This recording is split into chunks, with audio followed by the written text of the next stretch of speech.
पप्पू भाई कुरैशी, एक जाना पहचाना नाम। सर, देश के अंदर जो हालात है कोरोना के लिए, तो आपकी संस्था, क्योंकि आप जयपुर सेवा दल के अध्यक्ष भी हैं और विकास समिति बट्टा बस्ती शास्त्री नगर के भी हैं, सर आप अपनी संस्था के जरिए से क्या क्या काम करते हैं? सर, एक तो क्या है, हमारी स्थानीय जो संजय नगर बट्टा बस्ती में विकास समिति है, उसके माध्यम से हम लोगों को जागरूक करवाते हैं कि अपने आसपास के एरिया में साफ सफाई रहे। और जैसे भी कोरोना महामारी के हालात चल रहे हैं, हमारी टीम यहाँ एरिया में यही काम करती है कि लोगों का झुंड न रहे, बिगर मास्क कोई घर से ना निकले, और कोशिश ये रहे ज़्यादा से ज़्यादा बिगर वजह घर से ना निकले। ये अभी हमारी जो विकास समिति इस पर पूरा काम कर रही है। और हमारी जयपुर लेवल पर हमने एक संस्था बना रखी है, शहर जयपुर समाज सेवा दल के नाम से रजिस्टर्ड संस्था है। उसके माध्यम से भी हम इसी तरीके से जो है लोगों को जैसे गाइडलाइंस करते हैं, सरकारी जो योजनाएं आती हैं उससे लोगों को जागरूक करते हैं। और अभी हाल ही में ही हमने एक मीटिंग करके ये निर्णय लिया है कि हम हमारे राजस्थान के जो सीएम है, मुख्यमंत्री आदरणीय अशोक गहलोत साहब, उनको हम इस चीज़ से अवगत कराएं कि हाल ही में कोरोना जैसी महामारी पर सबका ध्यान आकर्षित है और सब एक्टिव भी हैं, डॉक्टर्स भी, हॉस्पिटल भी, सरकार शासन सब एक्टिव है। सर, आपका कहने का मतलब है कि आप मुख्यमंत्री अशोक गहलोत को एक ज्ञापन देने के सोच रहे हैं? बिल्कुल, एक ज्ञापन देने की सोच रहे हैं, जिसको टाइप भी करा लिया और अपने जितने भी एमएलए हैं उनको भी देंगे। और उसमें हमारा उद्देश्य ये है, हमारी भावना ये है कि कोरोना की तरफ सबका ध्यान आकर्षित है, लेकिन जो लोग पहले से बीमारी से लड़ रहे हैं, जिनके पहले लंबे समय से बीमारी है, कोई अन्य बीमारी कुछ भी, उन लोगों को भी सही तरीके से ट्रीटमेंट, मेडिकल और सही सुविधा ना मिलने के कारण, हॉस्पिटलों में एडमिशन ना होने के कारण दिन ब दिन सैकड़ों मौत हो रही हैं। कोरोना से ज़्यादा, मैं कहूँगा कोरोना से ज़्यादा मौत वो हो रही है जो घरों में पड़े हुए लोग हैं, जिनको ट्रीटमेंट नहीं मिल रहा, जिनका इलाज नहीं हो रहा। कल आज रात को भी मेरे को करीब 4 बज गए, 2 लोगों के लिए हॉस्पिटलों में जगह नहीं मिली, ऑक्सीजन का बंदोबस्त नहीं हुआ। तो मैं ये निवेदन करूँगा आपके चैनल के माध्यम से हमारी सरकार जो है उनको, उनके नुमाइंदों को, कि जो लोग बीमारी से जूझ रहे हैं पहले से, अन्य बीमारी, किसी के कैंसर हो सकता है, किसी के शुगर हो सकता है, किसी के दमा हो सकता है, किसी के सांस की प्रॉब्लम है, उन लोगों को अभी हाल ही में ट्रीटमेंट नहीं मिल रहा, उन्हें हॉस्पिटल में एडमिट नहीं कर रहे, इस वजह से उन लोगों की जान जा रही है। सरकार कोई ऐसा कदम उठाए, ऐसी कोई गाइडलाइंस जारी करे। हमने पत्र में भी ये लिखा है कि उन लोगों का भी जो पहले से बीमारी की हालत में चल रहे हैं, उनकी भी देखभाल हो, उनका भी एडमिशन हो और उनका भी ट्रीटमेंट सही तरीके से सुचारू रूप से हो, ताकि उनकी जान बच सके। जिस तरीके से पप्पू भाई कुरैशी कह रहे हैं कि जो गंभीर बीमारियों से ग्रसित ऐसे जो पहले से है, कोरोना के अलावा जिनको कोरोना नहीं है, उसके बावजूद उन लोगों को सही इलाज प्रॉपर नहीं मिल पा रहा है, क्योंकि हॉस्पिटल एडमिट नहीं ले रहे हैं। प्राइवेट हॉस्पिटल सिर्फ कोरोना वालों को ले रहे हैं, सरकारी में कोरोना भरे हुए हैं। एक निजी क्लिनिक होती है सरकारी, तो उसमें भी कुछ काम नहीं हो पा रहा है। तो मतलब ये हुआ कि एक कोरोना को बचाने, कोरोना के मरीजों को बचाने के लिए दूसरे जो गंभीर बीमारी से ग्रसित है उन लोगों की मौतें ज़्यादा हो रही है। सर, कोरोना काल है, आप अपनी संस्था के जरिए किस तरीके से लोगों को जागरूक कर रहे हैं? देखिए, हम तो जगह जगह अभी मैयत में भी करीब 50 लोग थे, तो बहुत से लोगों ने मास्क नहीं लगा रखा था। तो हम तो लोगों को सबसे पहले प्राथमिकता तो हमारी ये रहती है कि हर इंसान बिना मास्क के कोई भी ना निकले, बल्कि मैं तो कहूँगा घर में भी मास्क लगा करके रहें। और हम हमारी गाइडलाइन से लोगों को, और हम लोगों को मोटिवेट भी करते हैं, समझाते हैं कि भाई बिगर वजह घर से ना निकलें, घर में ही रहें, क्योंकि इसका एक ही इलाज है, सोशल डिस्टेंसिंग बना के रहें, एकांत में रहें, घर में रहें। और कोई बहुत ही ज़रूरी काम है तो घर से बाहर निकलें, नहीं तो घर से ना निकलें, क्योंकि इसकी रोकथाम यही है। मुझे नहीं लगता दवा इसका इतनी जल्दी असर करेगी, जितनी जल्दी हम सोशल डिस्टेंसिंग रख करके अपने आप पे और औरों पे काबू पा सकते हैं। मास्क ही और वैक्सीन दोनों ही इसके लिए जरूरी है।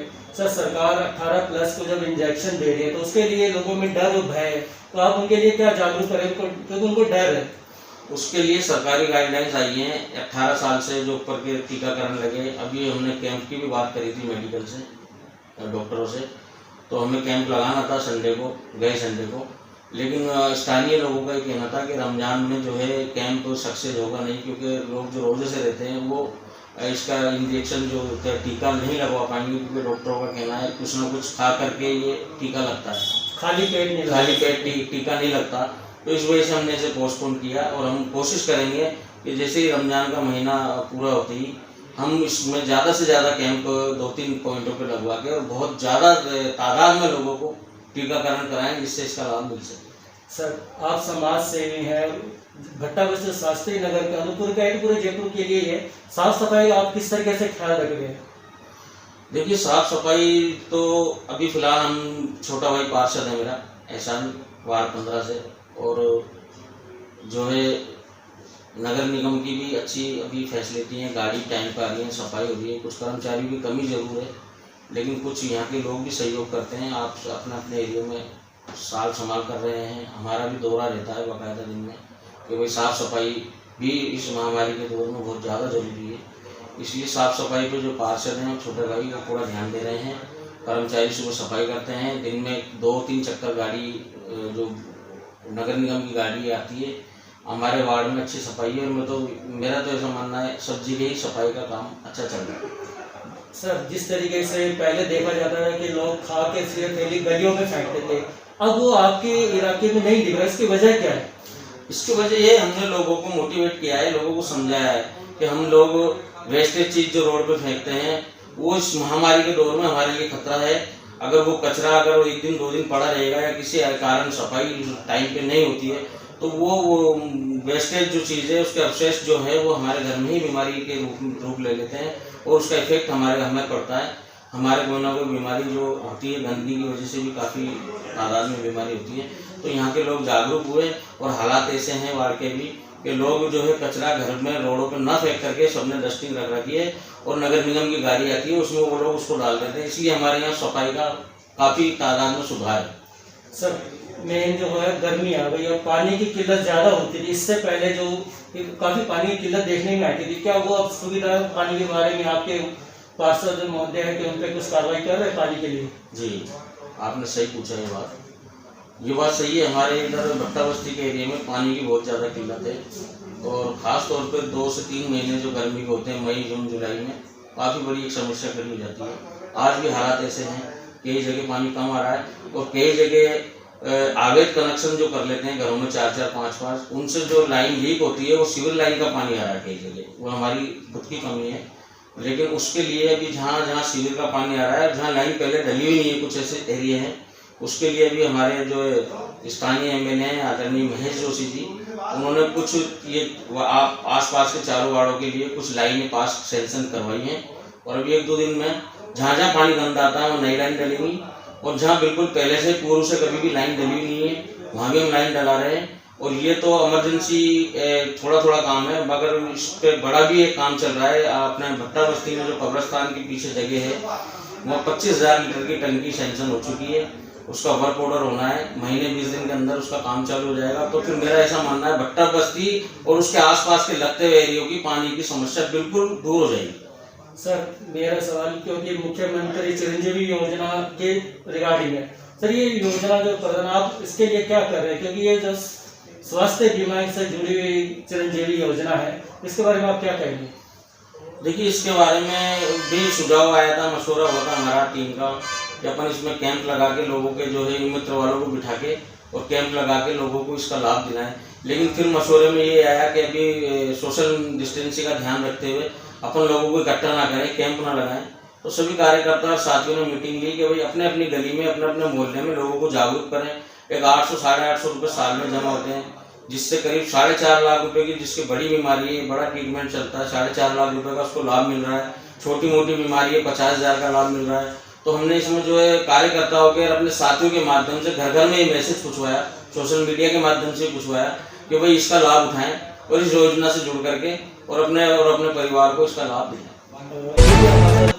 समाज सेवी, सरकारें सब भागीदारी कर रही थी कोरोना काल के अंदर, वो चीज इस बार लॉकडाउन में नहीं दिख रही। क्योंकि चीज तो वही है, कारोबार बंद है, सब कुछ परेशानी में है, ना तो सरकार कोई चीज का कोई अनाउंस कर रही है, ना कोई समाज सेवी आ गया है। इसका रीजन क्या हो सकता है सर? सही है, आपने जो बात पूछी ये इस वक्त पे यह बात बहुत ज़रूरी थी। बस सही है, किसी लॉकडाउन लगा था तो समाज सेवी, राजनीतिक पार्टी सब ने ही एक बड़ा योगदान किया था, जिससे गरीब तबके को काफ़ी राहत मिली थी। और अब की बार ऐसा नहीं हो रहा और इसमें ज़्यादा मरण, मेरा ऐसा मानना है, मिडिल क्लास जो लोग होते हैं, जो किसी के आगे हाथ नहीं फैला सकते, लेकिन वो किसी कारण उनका काम बंद पड़ा है, तो बेचारे बहुत परेशानी की हालत में है। और मैं अपनी मौजूदा सरकार जो है वर्तमान में राजस्थान सरकार से भी ये गुजारिश करूँगा कि जो लोग गरीबी रेखा में जो लोग आते हैं, मिडिल क्लास जो लोग हैं, ऐसे लोगों के लिए जो कुछ राशन के किट सुविधा मुहैया कराएं, या कम से कम हर परिवार को 5,000 रुपये ऐसे परिवारों को दिए जाएं, ताकि वो अपने महीने 20 दिन का बच्चों का पालने का व्यापन कर लें, उनका जरिया बन जाए। क्योंकि हालात ऐसे हैं, जो लोग डेली कमा के 200, 400, 500 रुपये कमा के अपना घर चलाया करते थे, आज 15-20 दिन हो गए वो लोग काम धंधा नहीं कर रहे, और ज़माना ऐसा आ गया कोई किसी को उधार देने को तैयार नहीं है। तो सर, सूत्रों की माने तो ये 15 दिन लॉकडाउन और आगे जाने की संभावना है, क्या इस पे होगा कि नहीं होगा, आपकी क्या राय? नहीं, मैं यही कह रहा था आपसे कि हम हमारे जो माननीय मुख्यमंत्री जी हैं, और उनको भी इसके बारे में भी हम भी अवगत कराएंगे कि कम से कम इन लोगों के लिए जो लोग रोज़ कमा के रोज़ अपना घर गुजारा बसर करते थे, ऐसे लोगों को एक पैकेज मिले 5-7 हज़ार रुपये का या 10,000 रुपये का, जिससे वो अपना महीने 20 दिन का घर का खर्चा चला सके।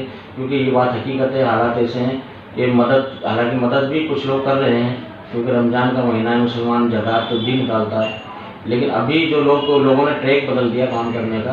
पहले क्या हुआ था, राशन बांटते थे, भीड़ लग जाती थी, सोशल डिस्टेंसिंग की पालना नहीं हो पा रही थी। दूसरी बात, वो लोग लाइन में लग जाते थे जो खुद घर भरते थे। बहुत से लोग ऐसे थे जो राशन बेचा करते थे सस्ता ले जा करके। अभी कुछ लोग काम तो कर रहे हैं, लेकिन वो दिखा के नहीं कर रहे, वो अब चुपचाप ऐसे लोगों को तलाश रहे हैं और अपनी हैसियत के मुताबिक उनकी मदद कर रहे हैं, लेकिन उससे पार नहीं पड़ने वाली जब तक सरकार इसके लिए कोई कदम खुद ना उठाए। Thank you.